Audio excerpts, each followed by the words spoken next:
Sebagai leading sektor dalam penanggulangan terorisme, BNPT memiliki peran penting dalam menangkal paparan paham radikalisme terorisme yang tersebar di masyarakat. Untuk itu, Sekretaris Utama BNPT Maijen TNI Dedi Sambowo didampingi Direktur Deradikalisasi Prof. Irfan Idris, hadiri rapat kerja identifikasi dan penilaian narapidana terorisme atau NAPITER pada 12 September 2022 di Jatinegara, Jakarta Timur.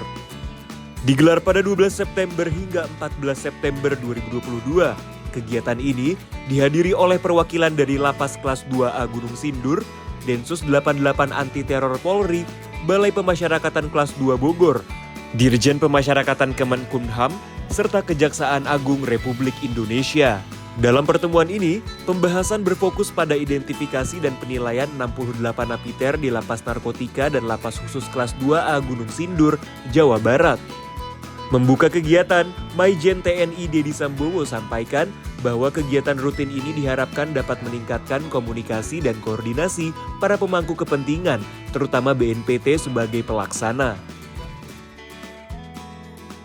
Dirinya juga menambahkan, sebagai kelanjutan dari program deradikalisasi, BNPT melalui tim sinergisitas antar 46 KL luncurkan program Warung NKRI dan Kawasan Terpadu Nusantara yang merupakan program pembinaan di luar lapas bagi ex-napiter atau mitra deradikalisasi. Hasil pembahasan dan diskusi nantinya akan dijadikan pertimbangan guna menentukan kebijakan dan langkah strategis BNPT untuk memperkuat program deradikalisasi demi menciptakan Indonesia yang terbebas dari ancaman terorisme.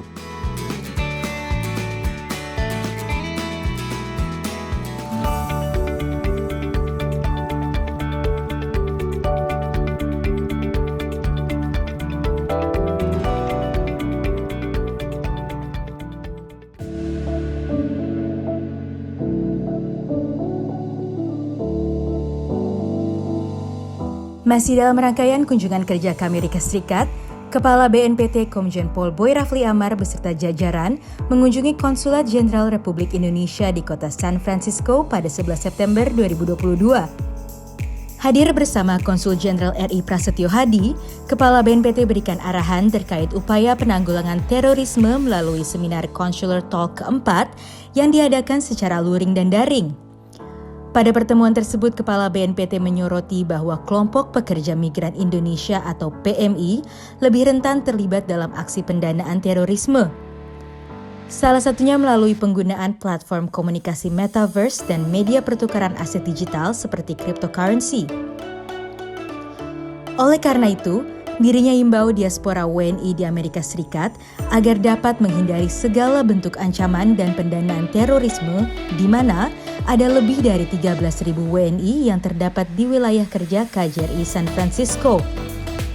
Pertemuan ini dilaksanakan sebagai salah satu agenda delegasi Indonesia usai sebelumnya menghadiri pertemuan The First United Nations Global Congress of the Victim of Terrorism di kota New York pada 8-9 September 2022.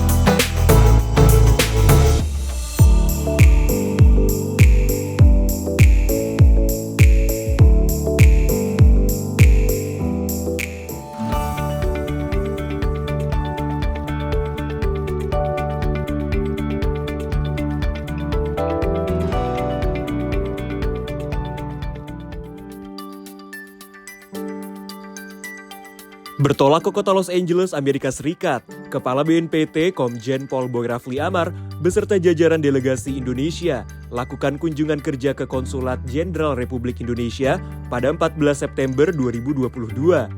Dibuka oleh Konsul Jenderal RI Saud Krisnawan, pertemuan digelar dalam rangka sosialisasi mengenai perlindungan WNI dari ancaman terorisme, khususnya terkait pendanaan terorisme. Dalam kegiatan ini, Kepala BNPT sampaikan pentingnya meningkatkan kewaspadaan dalam melakukan transaksi ataupun dalam membantu mendanai pihak lain, seperti lembaga, organisasi masyarakat, dan badan hukum. Hal tersebut dikarenakan adanya potensi penyalahgunaan dana yang mendukung terjadinya tindak kejahatan terorisme.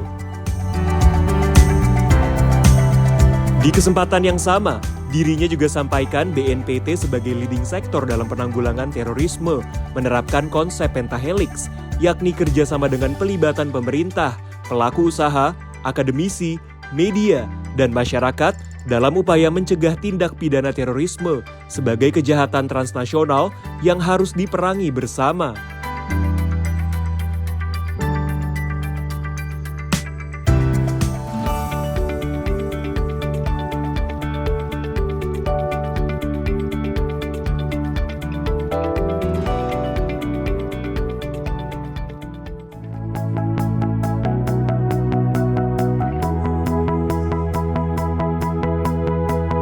Dalam rangka menjalankan peran BNPT sebagai koordinator, terutama di bidang pemulihan korban tindak pidana terorisme, BNPT menggelar Forum Silaturahmi Penyintas atau Forsitas di Provinsi Sulawesi Tengah pada tanggal 13-14 September 2022. Kegiatan ini merupakan bentuk kerjasama BNPT dengan Disnaker Trans Provinsi Sulawesi Tengah, Biro Sumber Daya Manusia Polda Sulawesi Tengah, HIMSI Provinsi Sulawesi Tengah, serta Kesbang Pol Provinsi Sulawesi Tengah. Dalam penutupan forum ini, Direktur Perlindungan BNPT, Brigjen Pol Imam Margono, sampaikan bahwa Forsitas ini merupakan upaya BNPT dalam mempererat hubungan serta pemberian bantuan yang merupakan hak penyintas. Dalam penyampaian materinya, Kadisnaker Sulawesi Tengah Arnold Firdaus sampaikan bahwa terjadi kelonjakan tunakarya pada tahun 2020 akibat COVID-19 di Indonesia. Untuk itu bersama BNPT, Dinas Tenaga Kerja dan Transmigrasi berupaya untuk mengatasi hal tersebut. Salah satunya dengan mengadakan pelatihan bagi penyintas dan keluarga. Dalam rangkaian acara ini juga diselenggarakan inbound training yang berguna untuk membangun pola pikir serta emosi positif untuk para penyintas setelah kejadian pidana terorisme guna meningkatkan resiliensi. Koordinator Penyintas Wilayah Provinsi Sulawesi Tengah Daniel Duka sampaikan bahwa kegiatan ini mendapatkan respon positif dari para penyintas tindak pidana terorisme karena mendapatkan informasi dan manfaat dari forum ini. Diharapkan melalui acara ini, pemerintah dan masyarakat dapat saling mendukung agar Indonesia dapat bangkit dan bersatu melawan terorisme. Forsitas!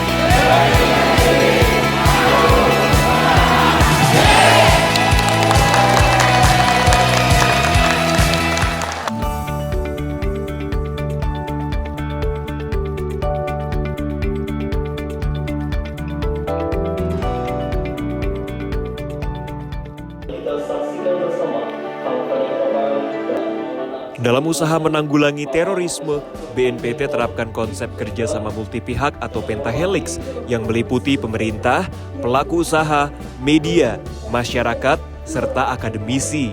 Sebagai implementasi dari konsep tersebut, BNPT lakukan penandatanganan nota kesepahaman dengan Universitas Islam Negeri Sultan Maulana Hasanuddin di kantor BNPT Sentul, Jawa Barat. Sekretaris Utama BNPT Maijen TNI Dedi Sambowo tanda tangani langsung nota kesepahaman tentang pencegahan penyebaran paham radikal dan intoleransi dengan Rektor UIN Banten Profesor Dr. Wawan Wahyudin. Hadir mendampingi Sekretaris Utama BNPT, yakni Pejabat Tinggi Pratama dan Pejabat Tinggi Madya BNPT. Selain itu, turut hadir dalam kegiatan tersebut, yakni jajaran UIN Banten. Dilaksanakan pada 16 September 2022, penandatanganan nota kesepahaman tentang pencegahan penyebaran paham radikal dan intoleransi ini bertujuan untuk meningkatkan peran dan fungsi para pihak serta menciptakan lingkungan yang bebas dari paham radikal dan intoleransi. Ruang lingkup nota kesepahaman ini meliputi pertukaran data dan informasi, peningkatan SDM, penyelenggaraan pelatihan, pendampingan penyusunan pedoman, serta sosialisasi terkait pencegahan tindak pidana terorisme.